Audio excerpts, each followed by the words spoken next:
La Chine menace d'envahir Taïwan. Mais alors que beaucoup se concentrent sur la marine chinoise, la vraie menace pourrait être tout autre.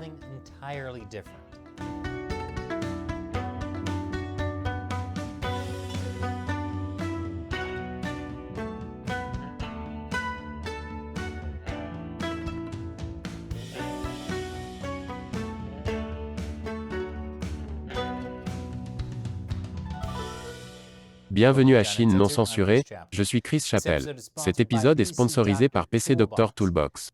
Protégez votre PC contre les pannes logicielles, les défaillances matérielles, et le genre de problèmes qui vous rendent la vie misérable. Donc, le Parti communiste chinois veut désespérément conquérir Taïwan. Au cours de l'année écoulée, le régime chinois a envoyé vague après vague des avions près de Taïwan. Une tentative d'invasion chinoise semble de plus en plus probable. The Economist a qualifié Taïwan d'endroit le plus dangereux sur Terre. Encore plus dangereux qu'un Walmart le Black Friday. De nombreux analystes américains se concentrent sur l'expansion rapide de la marine du Parti communiste chinois, connue sous le nom de Marine de l'Armée de libération du peuple. Oui, la marine de l'APL appartient en fait au Parti communiste et non au gouvernement chinois.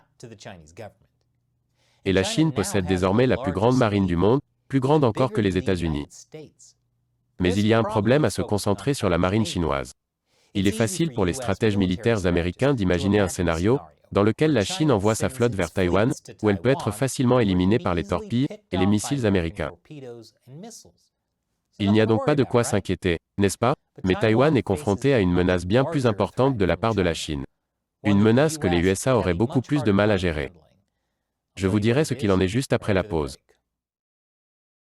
Bienvenue à nouveau. La marine chinoise n'est peut-être pas la plus grande menace pour Taïwan. Taïwan est une île située à moins de 160 km des côtes chinoises. Pensez-y, les États-Unis auraient-ils besoin de leur énorme flotte navale pour envahir Cuba? Nous utiliserions probablement d'autres tactiques. C'est pourquoi, selon l'organisation à but non lucratif, Initiative contre la menace nucléaire, nous pourrions être confrontés à une crise des missiles à Taïwan. La Chine a des milliers de missiles pointés en permanence sur Taïwan. Sans compter les capacités de l'armée des fusées de l'APL. La Chine pourrait pulvériser les défenses aériennes, les pistes d'atterrissage et les communications de Taïwan. Cela libérerait la voie pour les bombardiers, les avions et les drones chinois. L'objectif principal serait d'ouvrir la voie aux troupes chinoises vers Taïwan. Soit par parachute, soit par hélicoptère. Le Parti communiste chinois se concentre définitivement sur ses parachutistes et ses hélicoptères. Les exercices démontrent que les forces aéroportées chinoises entreprennent des sauts plus difficiles, notamment de nuit, dans les zones côtières, et même au-dessus de l'eau. Selon les médias d'État, la Chine a consacré son bombardier le plus avancé, le Y-20, à l'entraînement des parachutistes. Les parachutistes seront soutenus par l'énorme flotte d'hélicoptères de transport et d'attaque de la Chine.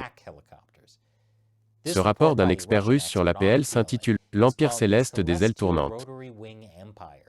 Il affirme que la Chine possède 1500 hélicoptères.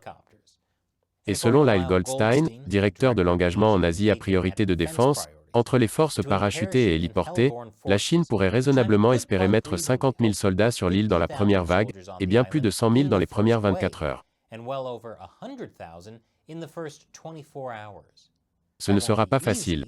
Mais, les stratèges chinois sont parfaitement conscients que ces premières vagues d'assaut subiront des pertes très élevées, mais ils considèrent que c'est un coût nécessaire pour obtenir la victoire. Ils appellent cela la stratégie Zap Brannigan. Ces troupes peuvent ensuite être ravitaillées par les flottes d'hélicoptères, ou même par des drones lourds développés spécifiquement à cet effet. Cela signifie qu'une invasion de Taïwan pourrait ne pas être une bataille navale avec une éventuelle invasion de plage, mais un combat d'infanterie sanglant dans les villes taïwanaises. Et il semble que ce soit exactement ce à quoi le Parti communiste chinois se prépare. Il a formé des soldats à l'insertion furtive, aux opérations de nuit, aux tactiques des tireurs d'élite, à la sécurisation des cibles difficiles, aux combats urbains et aux opérations en montagne. Ils ont également investi dans de petites embarcations maniables, comme ce véhicule amphibie tout-terrain. Ces navires sont rapides, furtifs et peu coûteux, mais leur vertu la plus notable est sans doute leur petite taille, qui leur permet d'être transportés et lancés par presque n'importe quel navire civil, y compris les navires de l'énorme flotte de pêche chinoise.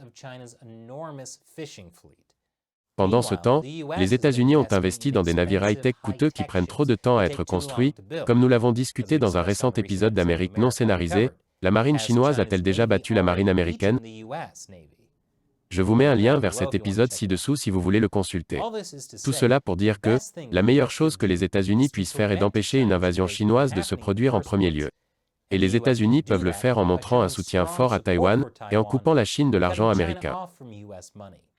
Car l'alternative est une guerre sanglante que le Parti communiste chinois n'aura aucun problème à mener. Cet épisode est sponsorisé par PC Doctor Toolbox. Les pannes d'ordinateurs et de logiciels, les défaillances matérielles, et les ralentissements informatiques en général sont bien trop fréquents. Et ils peuvent survenir au pire moment, comme lorsque vous êtes en réunion d'affaires, ou lorsque la Chine est en train d'envahir Taïwan. Cela peut arriver à tout moment. C'est pourquoi, si vous utilisez un PC, vous devriez également utiliser PC Doctor Toolbox. Arrêtez les pannes et autres problèmes système avant qu'ils ne surviennent. Et nous avons une réduction de 50% juste pour les téléspectateurs de Chine non censurés. Utilisez le lien et le code de réduction ci-dessous pour profiter de cette offre limitée dans le temps.